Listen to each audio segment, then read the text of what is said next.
India gate के सामने police जिस लड़की को उठा रही थी वो कोई अपराधी नहीं थी, वो कोई दंगाई नहीं थी,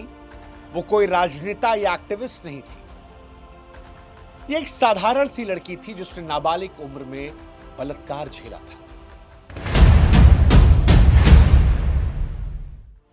जिसने अपने पिता को पुलिस हिरासत में मरते हुए देखा था, जिसने 7 साल अदालतों के चक्कर लगाए थे और दिल्ली में सरदरात में इंडिया गेट के बाहर बैठकर वो सिर्फ ये जानना चाहती थी कि क्या इंसाफ कभी पूरा होता है।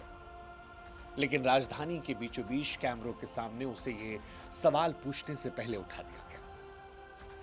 और जब ये उठाया गया तो 140 करोड़ भारतीयों के मन में सवाल आया कि क्या इस लड़की को उठाया जा रहा है या वो सवाल जो कहता है कि क्या भारत में वाकई में सभी नागरिकों के लिए समान कानून है। ये लड़की नारा नहीं लगा रही थी, ये लड़की हिंसा नहीं कर रही थी, इसके हाथ में कोई पत्थर नहीं था, बस एक तख्ती थी इंसाफ की मांग को लेकर। इस लड़की के साथ उसकी मां थी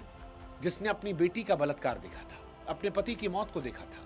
लेकिन ऊपर से आदेश आया और जिस देश में बोलने की आजादी की बातें संसद से सड़क तक होती है, जिस दिल्ली में देश की राष्ट्रपति महिला है, जिस दिल्ली में मुख्यमंत्री महिला है, उसी देश में एक बलात्कार पीड़िता को राजधानी के खुले मैदान में खामोश करा दिया गया। और यह खामोशी ही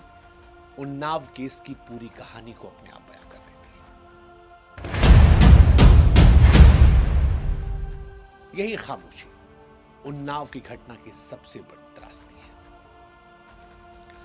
क्योंकि उन्नाव में जो कुछ अपराध हुआ था, अगर वो अपराध किसी मजदूर ने किया होता, किसी रिक्शे वाले ने किया होता, किसी खेत में काम करने वाले गुमनाम आदमी ने किया होता, तो शायद उन्नाव की कहानी यहां तक पहुंचती ही नहीं। शायद जिस दिन यह घटना हुई थी उसी दिन गिरफ्तारी हो जाती, उसी दिन शायद अपराधी को पकड़ के मीडिया के सामने लाकर वाहवाही बटोर दी जाती, शायद उसी दिन इस अपराधी के घर पर बुलडोजर चल जाता, शायद कहीं गाड़ी पलट जाती, या फिर शायद वो होता जो अतीक अशरफ के मामले में देश ने देखा। लेकिन यहां ऐसा कुछ भी